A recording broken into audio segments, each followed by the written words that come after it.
sungguh baik. Kau teramat baik bagi kami Tuhan. Roh Kudus selalu tetap tinggal dalam hati kami sampai saat ini.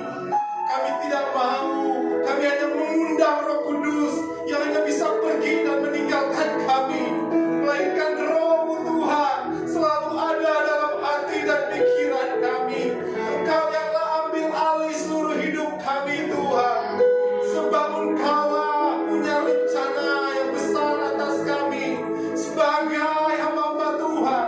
Seluruh jemaat Tuhan datang di tempat ini hanya datang untuk memuji menyembah Engkau di dalam roh dan kebenaran. Kami hanya mau ketemu Tuhan Yesus sebagai pusat penyembahan kami, sebab nama-Mu Tuhan kudus, nama-Mu ajaib Tuhan. Kau-lah yang memanggil kami sampai saat ini. Tuhan senantiasa menyertai. Sampai saat ini Kau senantiasa menolong kami. Terima kasih Tuhan. Terima kasih atas api-Mu Tuhan. Api Roh Kudus membakar hati kami Tuhan untuk memuji menyembah Engkau, sehingga kami bisa berbahasa roh Tuhan. Walaupun kami tidak mengerti bahasa yang kami sampaikan, kami yakin dan percaya itu adalah kuasa doa kami. Kami bisa berkomunikasi Engkau di dalam roh dan kebenaran. Terima kasih Tuhan. Urapi kami semua Tuhan yang mau belajar akan kebenaran firman Tuhan. Pakai kami semua, urapi hamba-Mu, pakai hamba-Mu di balik salib-Mu, sehingga hamba-Mu bisa menyampaikan isi hati-Mu Tuhan. Biarlah Roh Kudus tutup bungkus atas kami semua tempat ini Tuhan. Kami siap untuk mendengar firman Tuhan di dalam nama Tuhan Yesus. Yang percaya semua katakan amin. Haleluya. Silakan duduk.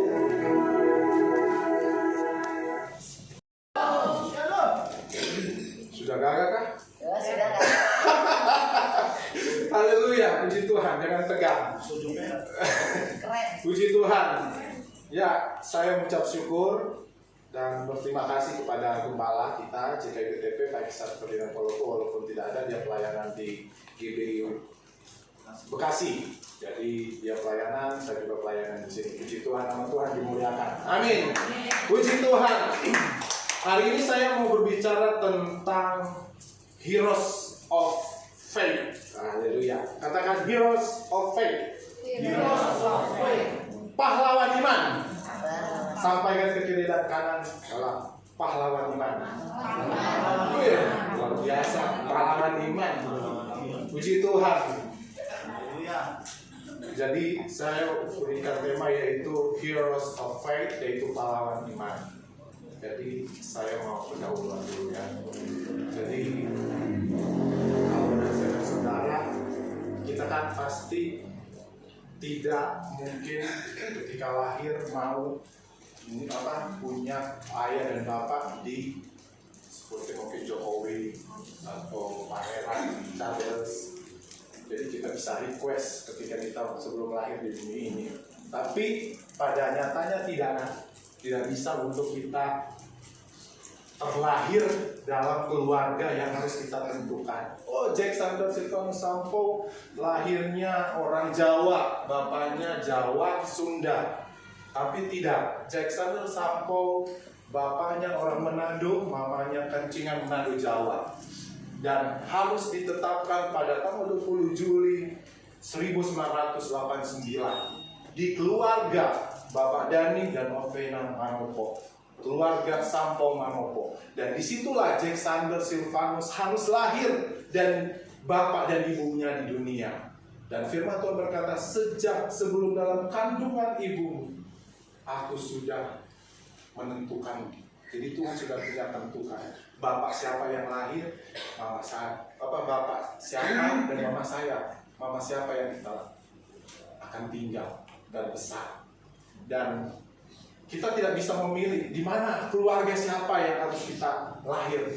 Dan hari ini saya mau berbicara tentang perjalanan kehidupan Yefta. Kita baca dalam Hakim-Hakim 11 kisah Yefta Hakim-Hakim 11 ayat 1 sampai 11.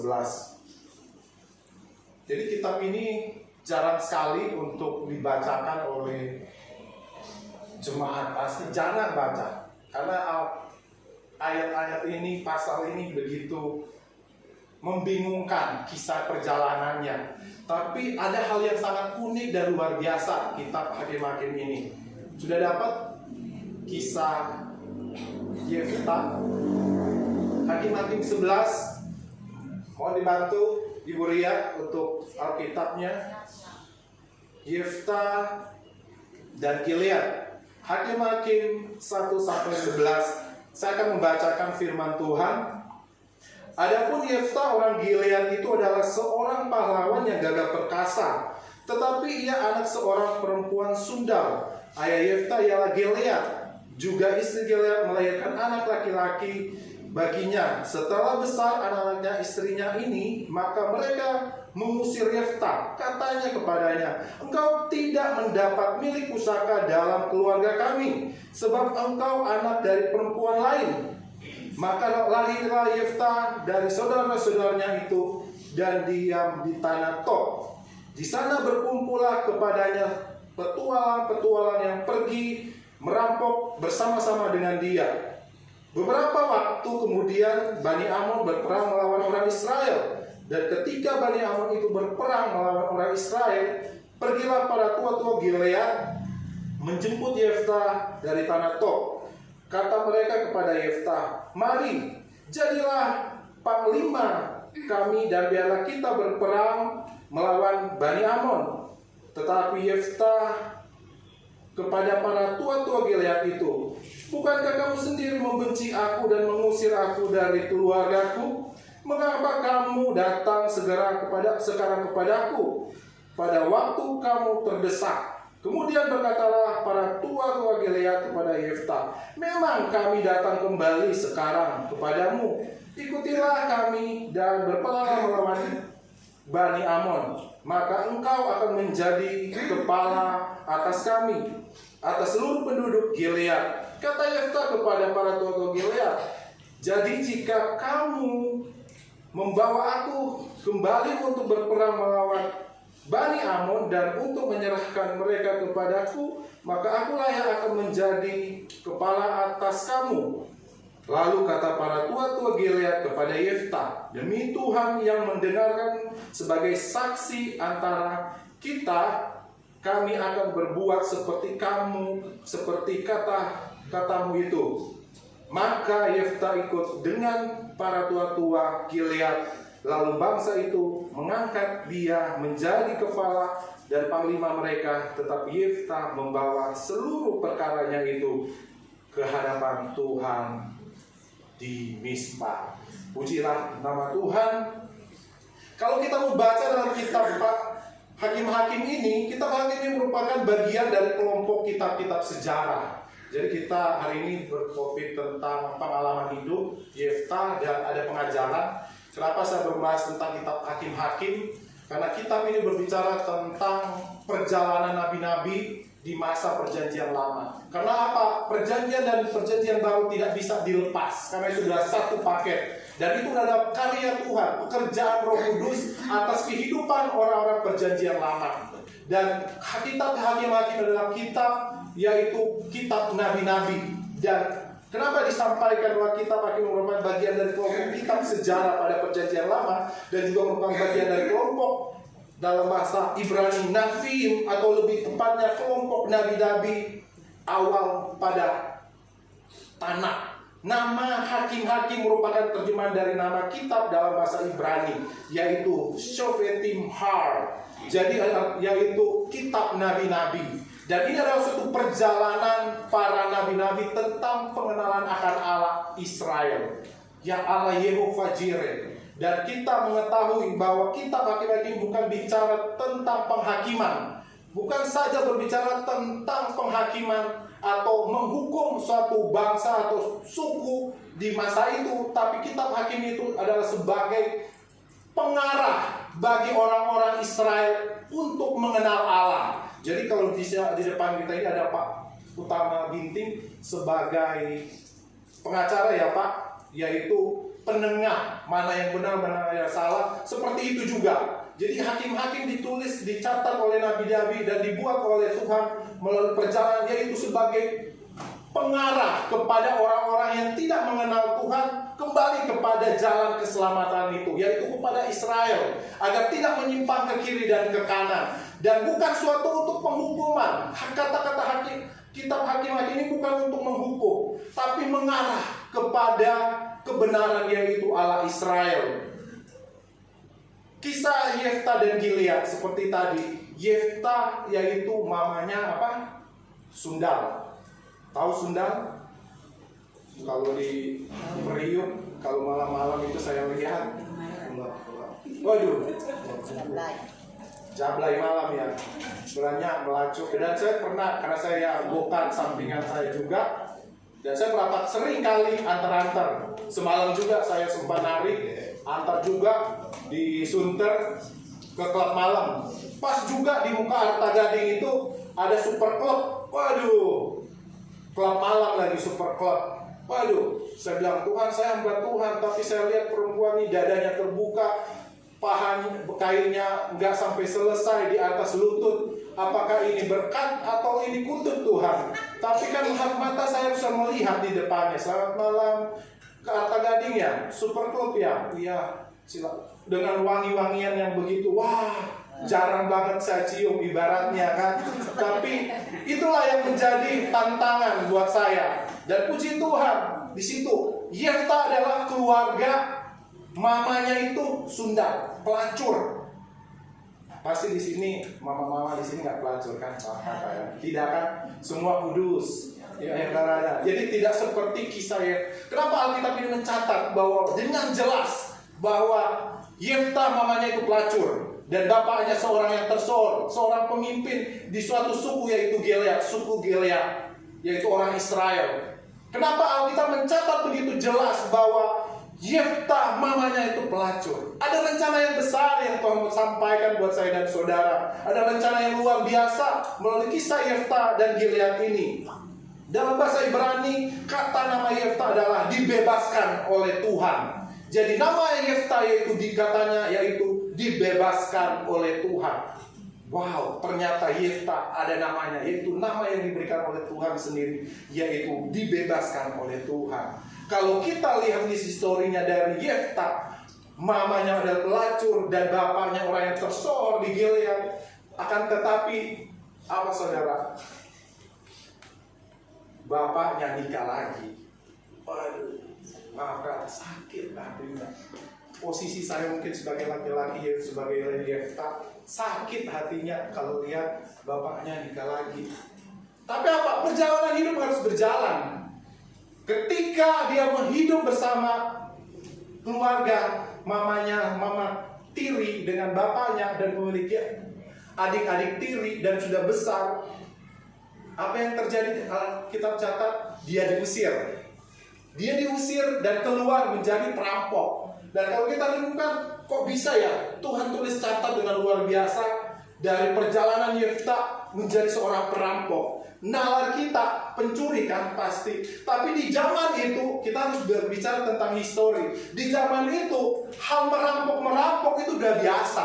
Orang Arab Saudi, orang Filistin, orang Persia saling mencuri, saling menjara, itu udah biasa. Sampai kan pada perjanjian lama begitu jelas bahwa orang Israel ketika mereka menang kepada orang Filistin, mereka membawa menjara semua emas, perak, bahkan semua yang ada harta-harta dari orang Filistin masuk kepada menjadi milik orang Israel. Perampok itu biasa saja di masa itu, Tuhan izinkan. Dan arti Gilead yaitu berbicara tentang bukit kesaksian. Nama si ayah dari Yefta yaitu bukit kesaksian, yaitu Gilead. Bagaimana Yefta menjadi pahlawan dalam hidupnya? Melalui proses, saudara. Proses yang begitu sulit, hancur hatinya. Mamanya udah begini, bapaknya nikah lagi dan diusir, gak punya warisan. Gimana hati kita sebagai orang percaya?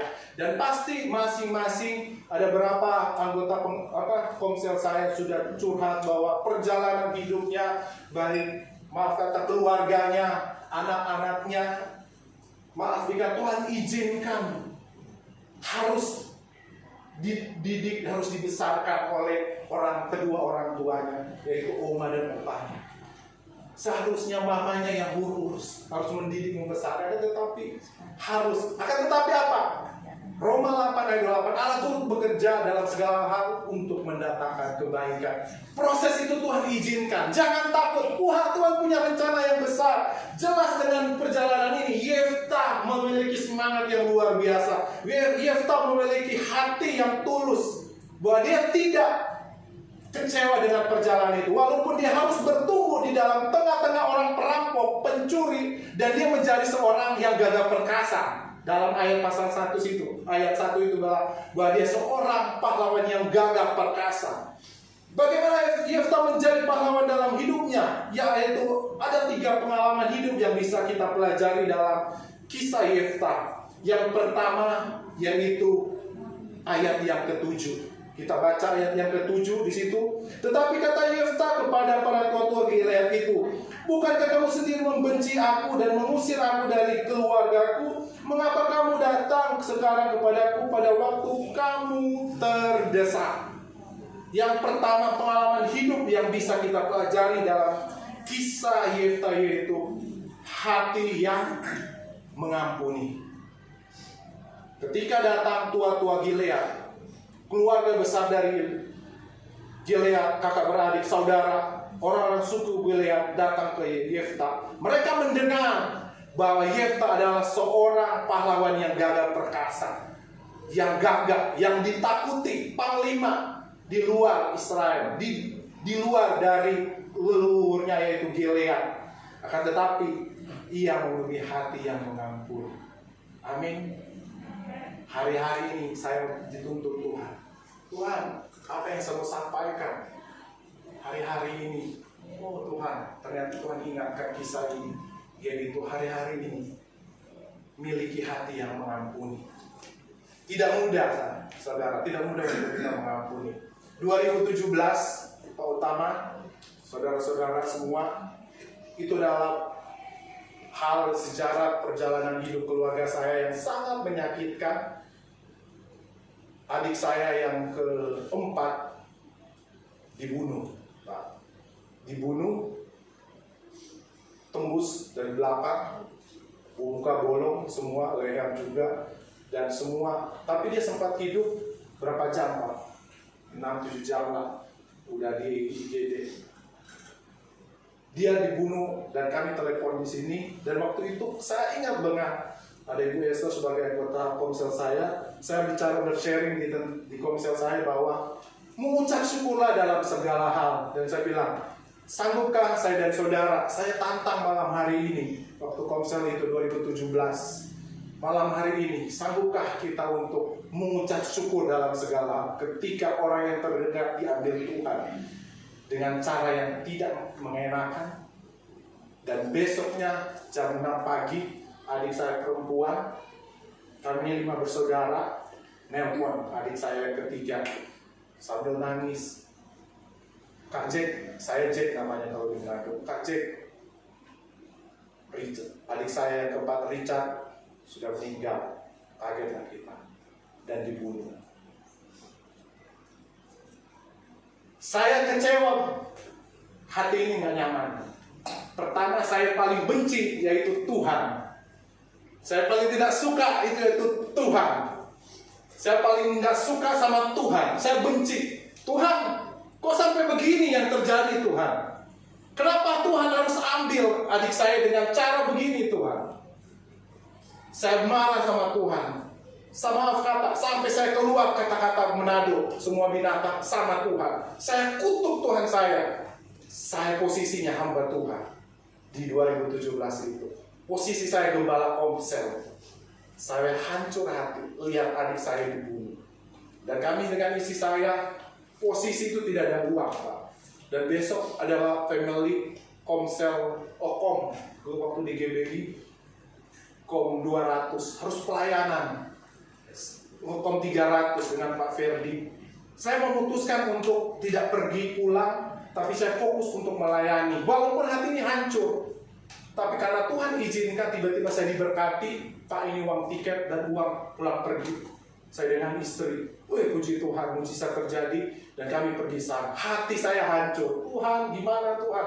Dan pikiran saya, karena saya orang dulu, ya seperti Pak Jack lah, 11-12, manusia seperti itu, ditakutilah Pak di masa itu. Sebelum bertobat, hati saya berkecamuk. Dan mereka tahu ketika saya pulang, satu peloton lah ibaratnya, berapa mobil Polres datang jaga di rumah saya, awasi saya. Karena mereka tahu kayak saya punya histori di Polres Tomohon itu, di Kota Manado itu. Dan mereka tahu orang ini berpengaruh karena saya punya pergaulan, dan puji Tuhan lah 11-12 sama Pak Jack lagi lah, begitu di masa itu. Tapi waktu masih belum bertobat di masa itu. Jadi itu mereka menjaga sampai saya ke Polres. Saya bilang, Pak, saya mau lihat anak itu. Pikiran saya mau bunuh dia. Gak apa-apa Tuhan, saya menjadi penginjil di dalam penjara. Motivasi saya yang penting saya udah bunuh dia, saya masuk penjara, saya jadi penginjil di penjara, di lapas. Dan saya paling kenal di lapas di sana. Karena waktu itu saya juga atlet tinju. Jadi kalau latihan tinju di lapas, mukul-mukul orang. Jadi saya kenal benar-benar itu lapas Tomohon itu. Jadi ketika itu dan sudah niat, ketika saya melihat adik saya terbujur kaku di peti, ketika saya lihat jahitan, semua jahitan, saya tidak lihat lagi Richard Franklin Sampo. Saya tidak lihat dia, tapi saya lihat seperti Yesus dicambuk, diludahi, disiksa. Di situ Tuhan bilang, ampuni yang telah membuka hati. Tuhan, saya harus rendah, saya harus menyerahkan diri saya. Tuhan, ampuni saya. Saya mulai berdamai dengan Tuhan. Kalau Tuhan suruh saya harus mengampuni, apakah orang tua saya sanggup mengampuni? Seperti hati saya. Di situ saya Tuhan tuntut. Saya berpulih sama Tuhan, berdamai, dan saya menerima Tuhan secara pribadi lagi, membangun rohani saya lagi sama Tuhan. Bangkit. Ketika saya kutuk Tuhan, saya menyakiti hati Tuhan, tapi Tuhan jamah saya. Dia tahu posisi saya lemah. Dia tahu posisi saya, emosi saya nggak bisa kuasai diri saya. Dia tahu di masa itu manusiawi lah kita marah sama Tuhan. Manusiawi kita kecewa kepada orang yang membunuh. Tapi ketika itu Tuhan kasih lihat, aku juga mengampuni kamu. Masa kamu tidak bisa mengampuni? Di situ ketika mau dikubur, ibadah penguburan, saya bilang, saya dituntut Tuhan untuk mengampuni kepada orang yang telah membunuh adik saya. Jadi saudara-saudara, hati yang mengampuni tidak mudah untuk kita lakukan. Tapi ketika kita membuka hati kita, Roh Kudus datang menjamah hati kita, kita merasa bebas. Hari-hari ini mungkin ada jemaat kita, keluarga kita disakiti, kakak beradik kita, wah ikut Tuhan gak enak, begini. Udah, ampuni saja, masa hati kita jadi plong. Mungkin kita kecewa sama mama kita, papa saya, kita ampuni saja, kita plong. Karena itu adalah jalan untuk kita lebih merasakan kasih Tuhan ketika kita melepaskan hati yang mengampuni. Amin. Dalam 1 Yohanes 2 ayat 10-11, 1 Yohanes 2 ayat 10 ayat 11, barang siapa mengasihi saudaranya, ia tetap berada di dalam terang, dan di dalam dia tidak ada penyesatan. Tetapi barang siapa membenci saudara, ia berada di dalam kegelapan dan hidup di dalam kegelapan. Ia tidak tahu kemana ia pergi, karena kegelapan itu telah membutakan matanya. Saudara, firman juga jelas. Kalau kita tidak mengampuni, kita tidak mengasihi orang yang di sekitar kita, kita hidup dan jelas hidup dalam kegelapan. Tapi ketika kita mengampuni dan mengasihi orang, kita hidup dalam terang. Posisi saudara-saudara hari-hari di mana? Apakah di terang atau di gelap? Kembali kepada saudara-saudara. Tidak mudah untuk mengampuni, tidak mudah. Tapi ketika kita membuka hati kepada Tuhan, Tuhan jamah, itu terjadi. Jadi kasus pelayanan saya, kasus pertobatan saya itu mengampuni. Itu yang pertama, kasus saya. Orang tua saya dididik keluarga besar yang keras, mama papa saya. Dan saya dari umur 6 tahun sampai 18 tahun selalu saya dianiaya, yaitu oleh bapak saya. Saya dihajar, dipukul, dan ketika saya lulus SMA, saya pulang telat, tangan saya diikat pakai tali sapi, gak pakai baju, gak pakai celana, jalan di tengah kampung, pakai motor. Dan posisi badan saya, ya dekat beginilah, dan begini gak pakai apa-apa. Dan hati saya, Tuhan, kenapa Tuhanlah hidupi? Kenapa saya harus terlahir di keluarga ini, Tuhan? Hati saya sebelum bertobat waktu itu, sebelum bapak mama saya bertobat, kenapa seperti ini, Tuhan? Kenapa dipermalukan? Dan teman saya dengan jelas persis dari dia SD, SMP, sampai SMA, sampai kuliah, mereka mengenal saya karena tetanggaan kita. Malah mereka melihat saya menangis. Kok bapak kamu seperti itu? Yang saya sangat sakit hati saya, kenapa? Kenapa saya harus begini? Gak pakai celana, gak pakai baju. Dan semua orang takut untuk tegur, karena mereka tahu bapak saya seperti apa. Dan saya bilang, Tuhan, bukan Tuhan, satu waktu saya akan bunuh bapak saya. Kalau saya udah besar, saya akan bunuh. Orang yang pertama yang saya akan bunuh, bapak saya. Tapi puji Tuhan, sampai saat ini Tuhan tidak suruh untuk bunuh bapak saya, tapi untuk mengampuni. Disitulah proses pengenalan akan Tuhan itu terjadi. Saya belajar untuk mengampuni orang tua saya. Sebenarnya saya tidak mau terlahir keluarga ini. Saya dipukul terus, dimasukin.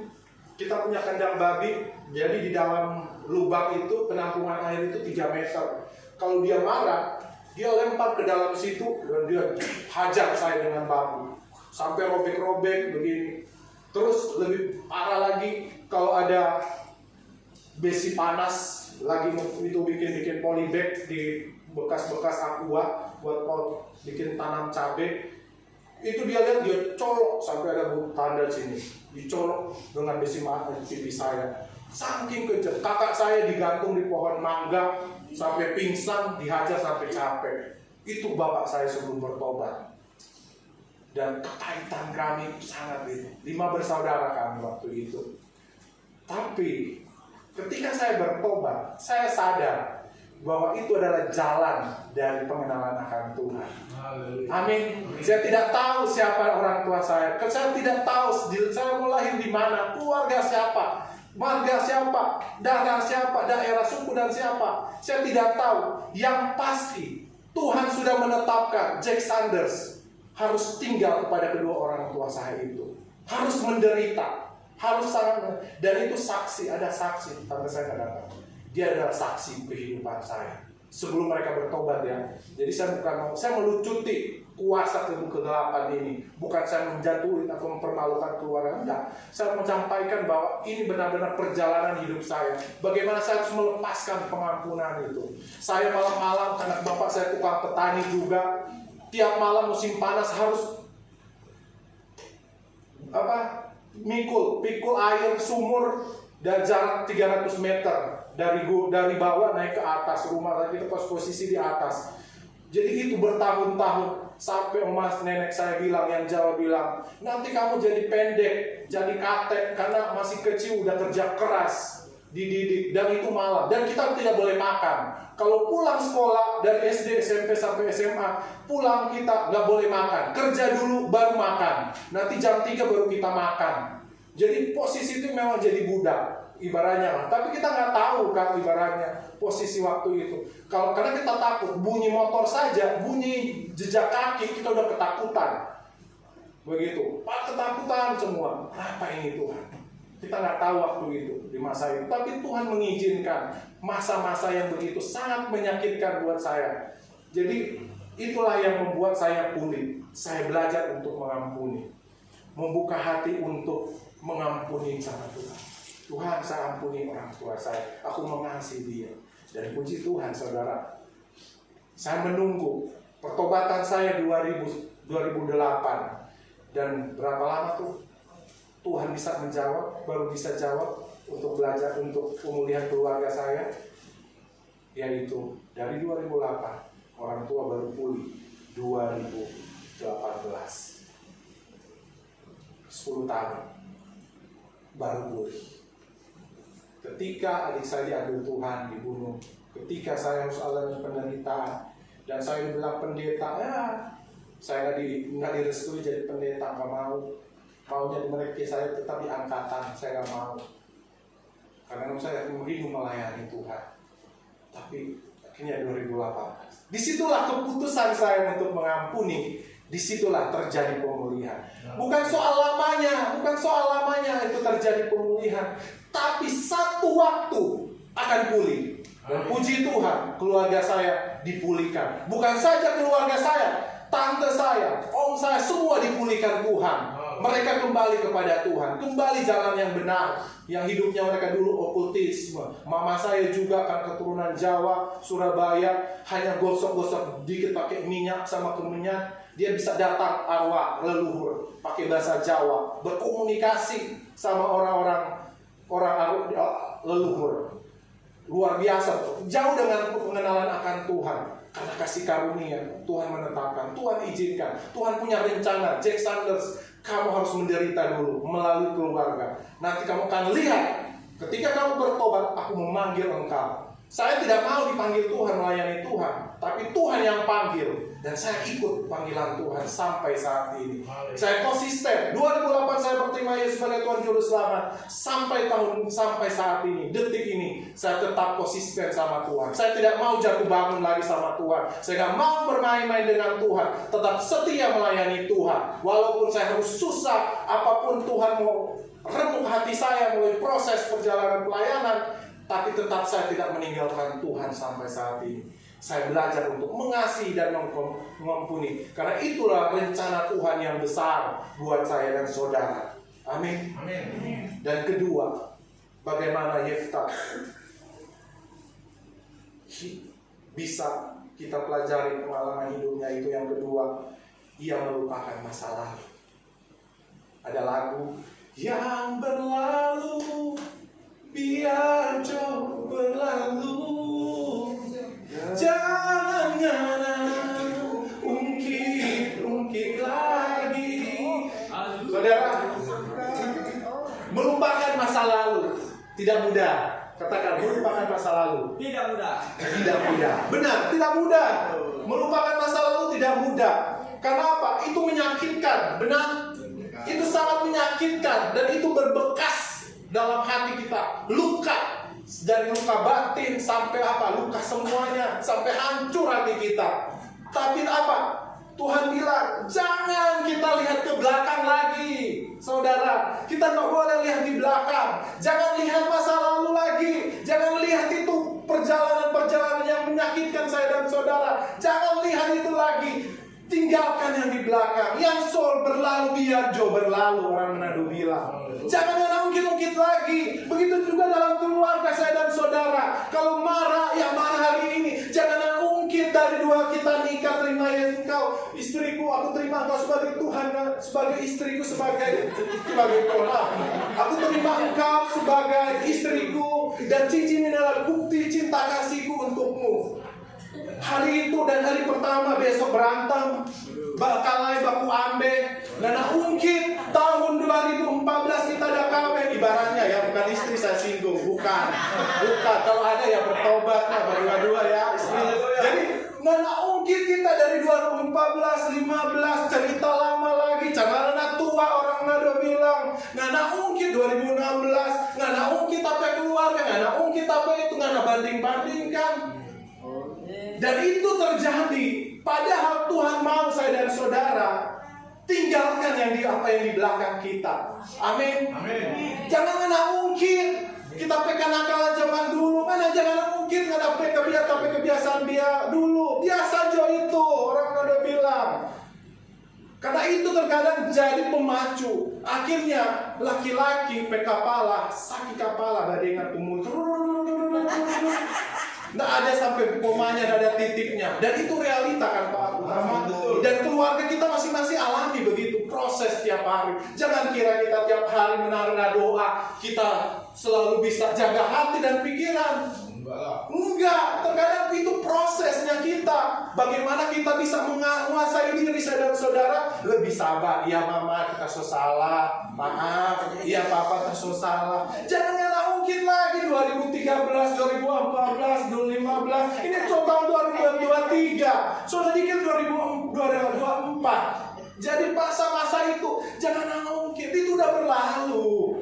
Kalau ada hari ini sudah berlalu. Jadi kalau saat ini mungkin ada keluarga mungkin maaf nikah lagi dan punya pergumulan, Tuhan izinkan, itu udah masa lalu, itu udah sejarah histori perjalanan hidup saya dan saudara. Amin. Amin. Jadi jangan kita ungkit-ungkit lagi. Jadi maaf kata kalau Pak Yos lagi marah Omar Robi, jangan Pak Yos ungkit-ungkit Omar Robi punya apa gigi mungkin serta cabut satu. Dia bilang pasang dia kita enak pemandangan. Atau begitu Omar Robi bilang juga, kenapa cuma sedikit tuh duit yang malam karena mencari. Karena nggak begitu, mana lalu berrajin. Orang semangati, orang nado kan semangati ya kan. Jadi gitu, begitu. Jadi jangan ungkit, itu sudah berlalu. Amin. Apa Tuhan bilang? Kesusahan sehari cukup sehari. Jangan sampai matahari terbenam. Saya selalu ingatkan sama Maitua. Maitua tahu? Istri, orang bilang Maitua itu istri. Jadi kita bilang sama Maitua, kalau mana marah hari ini, besok Selasa, Senin jangan ungkit tuh hari Senin. Karena tuh talinya saking so panas tuh telinga. Cukup jatuh hari Senin ini hari Rabu. Jadi begitu. Supaya apa? Kita evaluasi diri. Semakin hari kita lebih mencintai kelakuannya. Amin. Apa? Amin. Kita bukan mencintai orangnya, tapi mencintai kelakuan. Sudah. Jadi ujungnya bilang, so tahu itu Ria kelakuan begitu. Udah tahu Ferdi kelakuan. Udah tahu Kak Anja, Bu Esther punya kelakuan. Jadi ujungnya kita biasa-biasa aja, nggak baper, nggak sakit hati. Jadi enjoy saja. Jadi lupakan. Ini hati kita harus jaga. Amin. Hati. Supaya apa? Semakin hari next level. Iman kita semakin kuat. Iman kita semakin mengenal siapa istri saya, siapa Ibu Niken itu sesungguhnya. Kan Pak Jack, siapa Ria itu sesungguhnya, siapa Kak Ance. Semakin hari.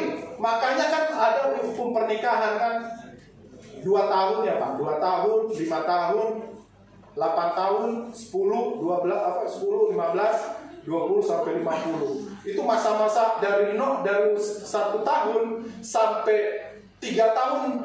Itu masa-masa baku ambe, baku ungkit. Mana yang suka? Mana kan ujung-ujung mana yang suka Pak kita toh? Oh bukan, kita tanya pangana, kita nggak suka cinta pangana. Oh mana yang berdusuk-dusuk Pak kita? Dia begitu. Itu tahun pertama, kedua, tahun 3, keempat, kelima, udah proses bicara keuangan. Keuangan dia. Sembunyi-sembunyi, ternyata sembunyi-sembunyi tahu. Itu sih pernikahan. Habis itu di masa-masa itulah yang terjadi. Dan itu harus memang itu jadi realita. Tanyalah sama senior-senior kita, Pak Utama, Omar Ruby. Perjalanan itu dari 1 sampai 2. Dia kira gampang orang menikah. Gampang sih mau menikah. Betaria Sumolang, ini cincin, ada tanda cinta. Aku terima engkau sebagai istriku, dan cincin adalah tanda bukti cinta kasihku padamu. Cek sandal Sipalu Sampong, ini cincin adalah tanda bukti cinta kasihku. Enak, tapi jalani gak enak. Benar. Baru 1 tahun dia sebelum saya datang ke Jakarta Pak Utama. Belum pasti berapa bulan saya udah gugat cerai. 3 kali dia bilang cerai. Sampai pakai bahasa Manado. Tahu bagi kita nak menikah dengan itu tahu mana kelakuan. Benar lah. Kenapa? Karena kita tidak tahu esensi pernikahan. Cuma karena kita lihat dia ganteng, tinggi, besar, maco, lesung pipinya, apa lagi? Tapi ketika dijalani, aduh, lihat dia putih, mulus, ubi tak kupas, mengkilat, pirang. Ketika dijalani, nyesek juga. Ibaratnya realitanya begitu. Kenapa? Pak Jack selalu diingatkan apa? Pisau, pedang saling menajamkan. Jadi semakin hari ditajam. Tiap hari, tiap detik. Cuma masalah air, cuma masalah minum, cuma masalah beras, cuma masalah doi, masalah makan, baku ambe. Itu yang terjadi dalam keluarga. Cuma masalah telat sedikit minum kopi, marah, ngerocos. Jadi itu yang terjadi dalam mereka kehidupan. Jadi jaga hati kita, jangan sampai kita keluar kata-kata kutuk dan dosa. Dan Tuhan benci itu. Jadi kita harus tahu, kita harus peka. Saya dan saudara harus peka bahwa apa yang di belakang kita harus tinggalkan. Karena itu lama-lama jadi error.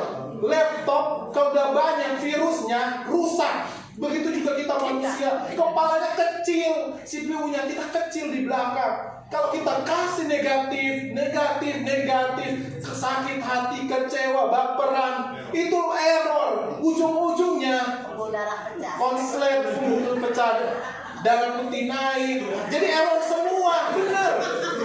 Susah mau berdoa, susah mengucap syukur. Kenapa?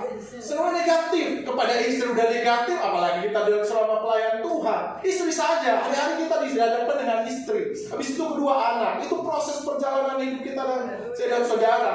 Jadi bukan saya menakuti yang belum nikah ya. Dan ini real perjalanan hidup. Makanya apa? Jagalah hati dalam segala kewaspadaan. Jangan terpancar kehidupan. Bagaimana kita mau lihat kehidupan kalau kita nggak jaga hati? Negative thinking. Masalahnya istri perempuan, Pak. Iya, nggak apa-apa. Karena perempuan adalah sebelah rusuk, Pak. Sebelah rusuk. Jadi hatinya rusuk terus. Itu yang diciptakan. Makanya sempat saya komplain waktu saya sekolah di teologi.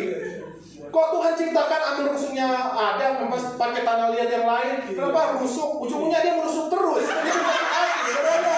Jadi barangnya begitu perjalanan. Ini bukan curhat, tapi realita. Dan semua keluarga pasti alami. Ya kan, semua pasti. Dan itu namanya proses. Untuk semakin hari sempurna mengenal Tuhan. Disitulah kita tahu. Ketika dia lagi marah, kita tahu siapa orang itu sesungguhnya. Oh, mana tahu, mana cek kelakuan kata begini. Orang ada bilang. Ternyata dia tahu. Udah, kan kalau istri bilang, mereka bilang, ya, Pak Gokar ketemu dengan cewek gantinya ada cipit, dia bilang, ya, kenapa? Kau cemburu? Saya bilang, enggak sih, tenang. Hidupku bukan aku lagi. Ya, saya bilang begitu. Saya bilang, saya bukan takut karena kau. Saya takut karena Tuhan melihat saya dari surga. Amin. Jadi susah. Saya tidak akan tergoyangkan dengan perempuan karena saya sudah menang di situ. Haleluya. Bukan saya kata-kata saya itu, saya punya pengalaman itu.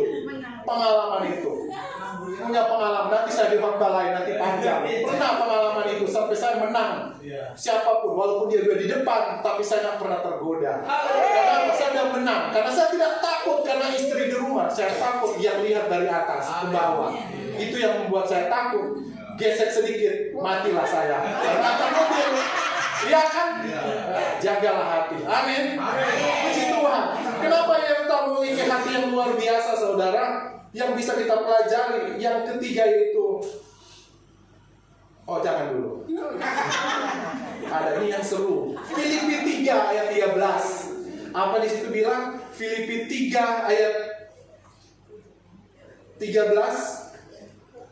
Saudara-saudara, aku sendiri tidak menganggap bahwa aku telah menangkap, tetapi ini yang kulakukan. Aku melupakan apa yang di belakangku dan mengarahkan diri kepada apa yang ada di depanku dan berlari-lari pada tujuan untuk memperoleh hadiah, yaitu panggilan surgawi dari Allah dalam Yesus Kristus. Kita bukan cerita dono, maju kena, mundur kena. Ada kan judulnya, kasih Indro, maju kena, mundur. Enggak. Tuhan bilang apa? Maju. Jangan lihat ke belakang. Habis maju apa? Pantang mundur. Lari. Begitu juga iman. Ketika kita jatuh bangun, kita maju aja terus. Jangan sampai kita tergeletak. Baru kita lari. Kalau kita udah gak sanggup, lari aja seperti Yusuf. Jangan lihat terus tuh kayak cewek mulus. Jangan lihat itu dosa. Nanti dia yang tarik, mundur lagi. Enak. Gak ada. Udah, jangan, harus lari. Jadi apa? Paulus sampaikan bahwa aku melupakan apa yang telah di belakangku dan mengarahkan diri kepada apa yang di depanku, dan berlari-lari kepada tujuan untuk memperoleh hadiah, yaitu panggilan surgawi dan Allah dalam Yesus Kristus. Kita tetap meninggalkan apa yang di belakang kita, yaitu keegoan kita, keegoisan kita. Kita tetap fokus. Kita harus maju dan harus lari. Karena itu estafet kita, yaitu panggilan surgawi. Kita sebagai jemaat semua adalah panggilan surgawi. Amin. Sebab kita adalah anak-anak Tuhan.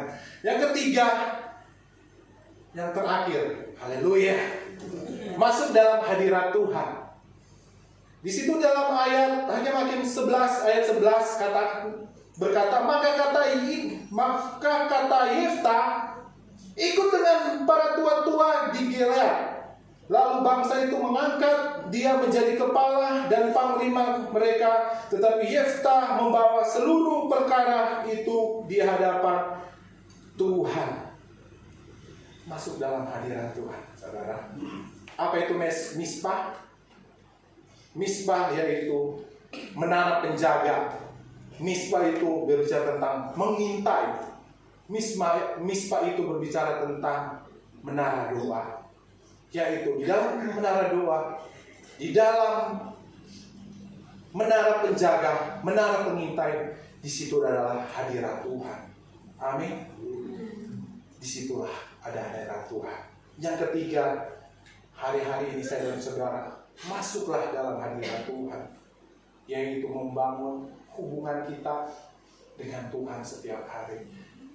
Jangan cuma pribadi. Kalau sudah berkeluarga, dia satu paket suami istri, udah wajib hukumnya harus berdoa sama-sama.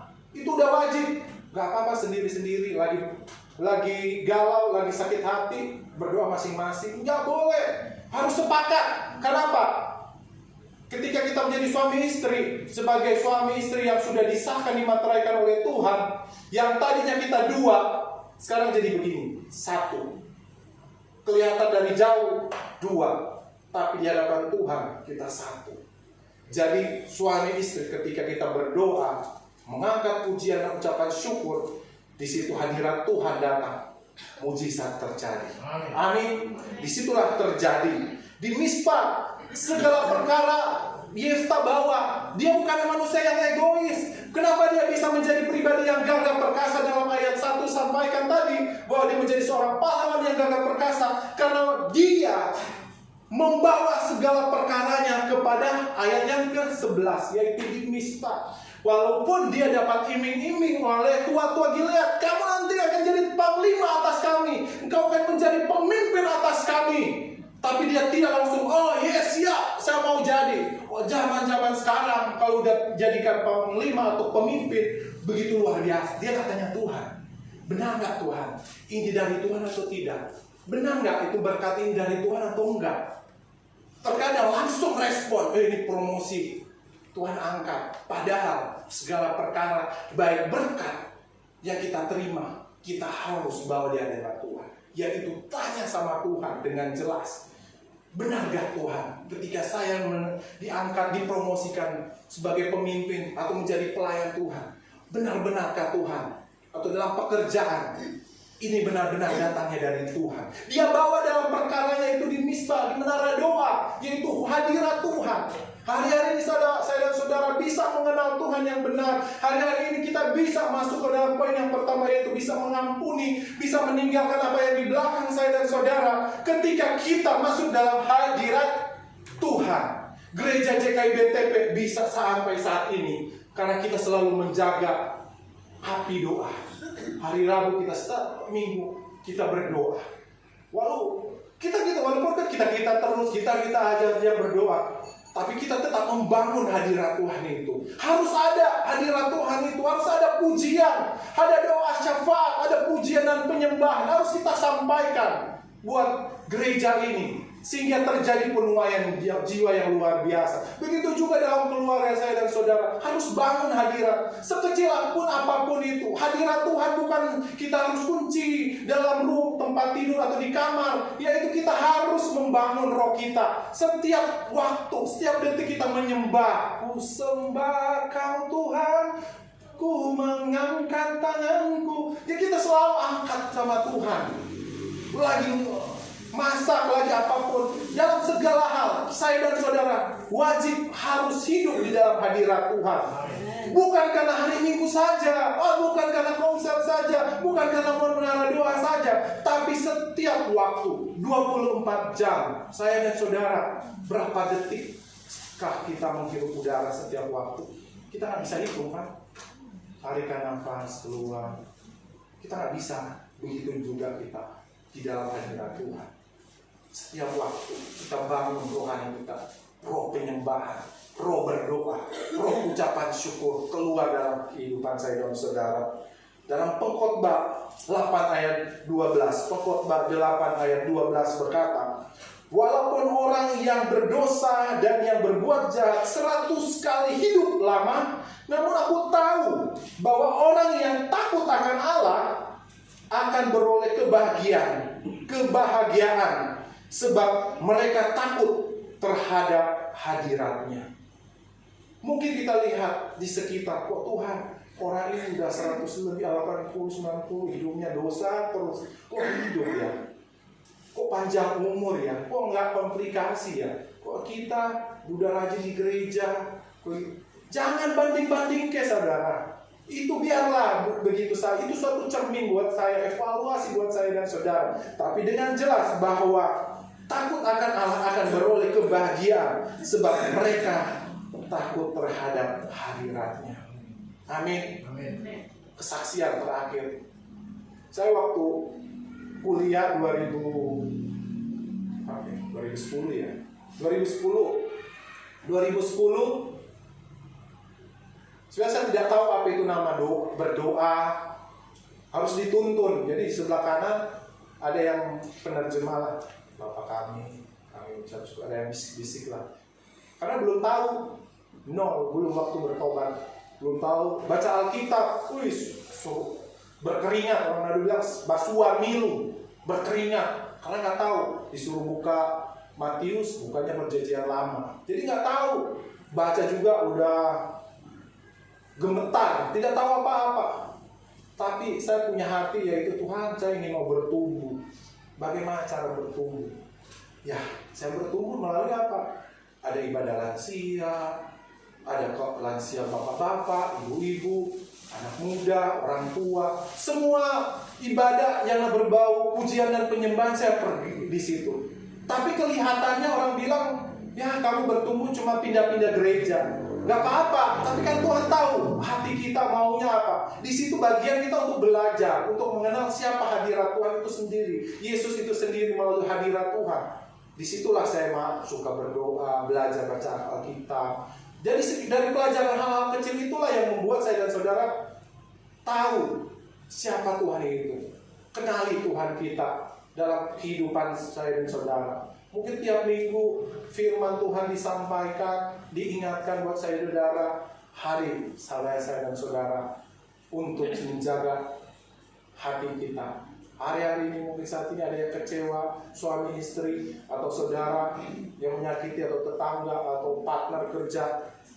Mengampuni lebih indah daripada menyakiti. Tetap mengampuni, jaga hati kita, jangan lihat ke belakang, dan selalu bawa hubungan kita dengan Tuhan melalui doa, pujian, penyembahan, hadirat Tuhan, sehingga kita merasakan pertolongan dengan Tuhan.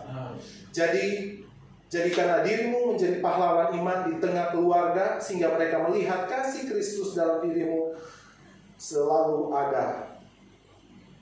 Kristus dalam dirimu, masa lalu adalah proses yang diizinkan Tuhan sebagai rencana Tuhan untuk keselamatan. Jadi apa yang terjadi di belakang sudah yang berlalu. Stop. Jangan ungkit-ungkit lagi. Dalam keluarga, dalam pelayanan yang sudah terjadi, sudah. Itu sudah jadi his story, sejarah hidup perjalanan rohani kita. Supaya kita apa? Bisa jadi heroes of faith, pahlawan. Kita bisa menjadi hakim-hakim di tengah keluarga, menjadi pendamai, pembawa shalom. Kita menjadi pahlawan rohani. Ketika satu orang bertobat, seisi rumah akan bertobat, dan kita disebut pahlawan iman. Hari-hari ini saudara, bagi saudara-saudara yang mungkin pergumulan, ingin bergumul kepada saudara supaya mereka percaya Yesus sebagai Tuhan dan Juru, tetap lakukan pekerjaan Tuhan, itu berdoa. Tetap berdoa sehingga satu waktu kita akan menjadi pahlawan. Karena ini, sehingga keluarga saya, dari keluarga saya tidak punya satupun mengenal Yesus. Melalui saya bertobat, keluarga saya bertobat semuanya, otomatis. Dan kita bisa disebut pahlawan iman melalui kita. Amin. Puji nama Tuhan. Mari kita satu dalam doa. Haleluya. Terima kasih Tuhan. Kau sungguh baik, rahmat baik bagi kami Tuhan. Kasih-Mu tak pernah berkesudahan bagi kami, selalu baru setiap hari. Malam hari ini kami belajar tentang kisah Yefta dan Gilead. Dia mengasihi dan mengampuni keluarganya. Dia tidak melihat perkara-perkara yang menyakitkan hidupnya, melainkan dia melihat bahwa Tuhan punya rencana bagi kehidupannya untuk penyelamatan orang Israel. Begitu juga Tuhan bagi kami Tuhan. Melalui latar belakang kehidupan kami masing-masing, punya sejarah hidup yang kelam, Tuhan bisa ubah menjadi hidup yang penuh dengan masa depan. Dan kami yakin percaya rencana Tuhan tak pernah gagal, kasih Tuhan tak pernah berkesudahan, selalu baru setiap hari. Dan kami merasakan pertolongan demi pertolongan atas kami. Terima kasih Tuhan. Berkati semua jemaat Tuhan GKI BTP. Tuhan punya rencana masing-masing kami dalam setiap keluarga. Tuhan sudah pertemukan kami masing-masing, baik komsel, jemaat, pelayan Tuhan. Tuhan punya rencana bagi kami masing-masing Tuhan. Yang pasti keselamatan itu bisa terjadi bagi keluarga besar kami, bagi masyarakat kami, bahkan di dunia pekerjaan kami. Kuatkan dan teguhkan kami Bapa, agar kami bisa lebih lagi mencintai Engkau, mengasihi Tuhan lebih dari segala yang ada. Terima kasih Tuhan.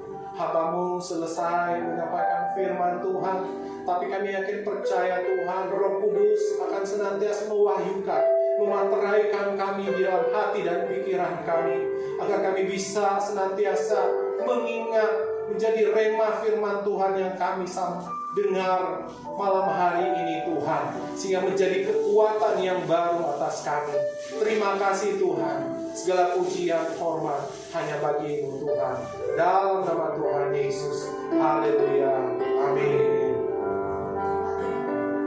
Terima kasih untuk Mas untuk menyampaikannya. Kiranya apa yang Tuhan sampaikan kepada kami bersama anak-anak Tuhan. Tiba saatnya kita akan memberi persembahan akan dijalankan 2 kali, yaitu untuk umum dan untuk pembangunan gereja. Sebelum itu mari kita nanti kembali untuk berdoa.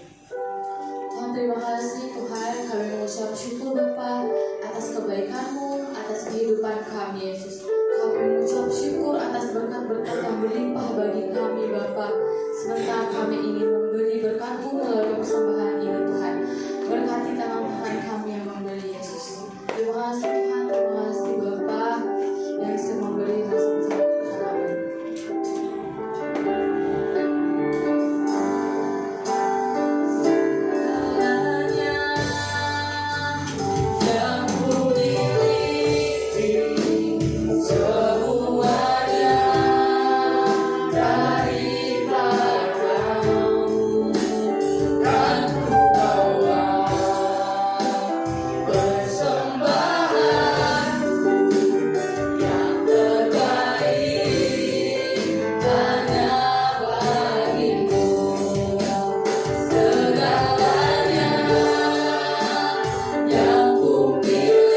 rumah, media dipersilakan.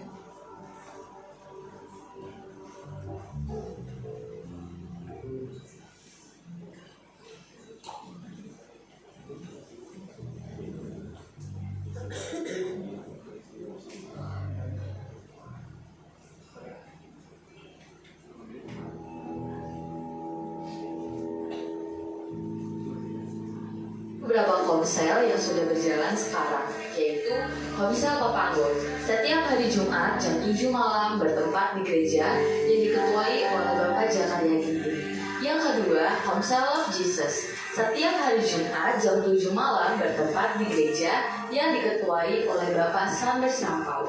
Yang ketiga, Komsel Youth, setiap hari Jumat jam 7 malam bertempat di gereja yang diketuai oleh Kak Ernie. Dan yang terakhir, Komsel PTW, diadakan setiap bulan sekali pada hari Jumat jam 7 malam bertempat di gereja yang diketuai oleh Ibu Yani.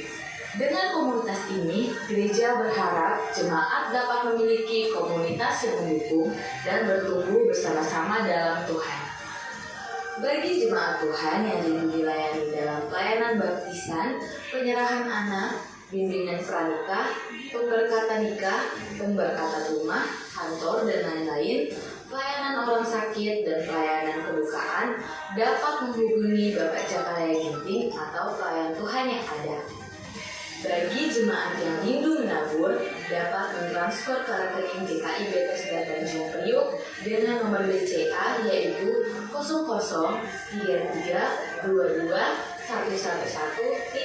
atas nama GKI Bethesda Tanjung Priok. Demikian pengumuman yang dapat disampaikan. Selamat hari Minggu, Tuhan Yesus memberkati. Haleluya. Saya melihat ada jemaat baru yang pertama kali hadir di sini. Boleh silakan berdiri. Kakak yang cantik. Boleh kanan kirinya Bapak Ibu Saudara berikan salam. Haleluya. Selamat bergabung di Gereja GKI Bethesda. Kami mengundang kembali untuk beribadah minggu depan teman ini. Di mana kita akan berdoa syafaat yang bertugas. Boleh silakan.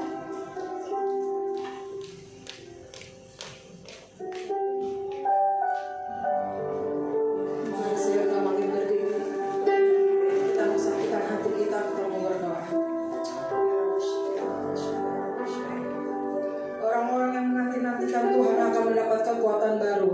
Mereka seumpama raja wali yang naik terbang dengan kekuatan sayapnya. Mereka berjalan dan tidak akan menjadi lesu. Mereka berlari dan tidak akan menjadi lelah. Tuhan, inilah hamba-Mu Pak Sanders Tuhan, yang selalu menanti-nantikan Engkau Tuhan. Biar Tuhan Engkau pakai terus Tuhan Pak Sanders ini Bapak untuk memuliakan nama-Mu Tuhan.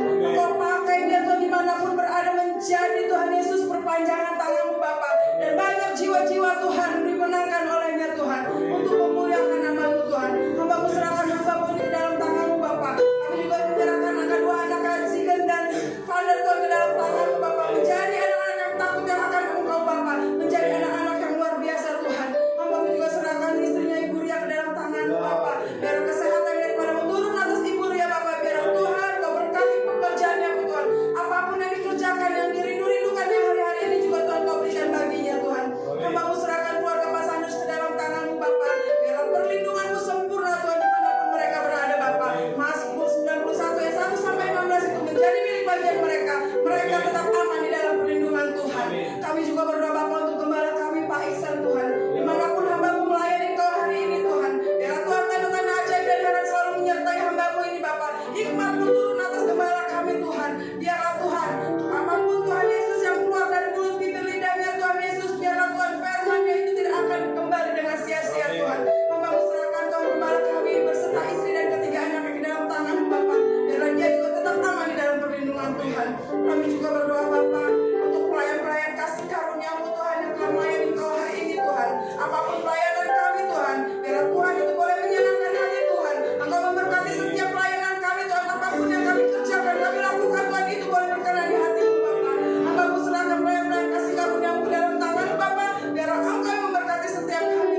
kepadamu Bapa melalui hamba-Mu, dan kiranya Engkau memberkati kami berlimpah-limpah.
Saudara-saudara, mari angkat tanganmu dan terimalah berkat Tuhan.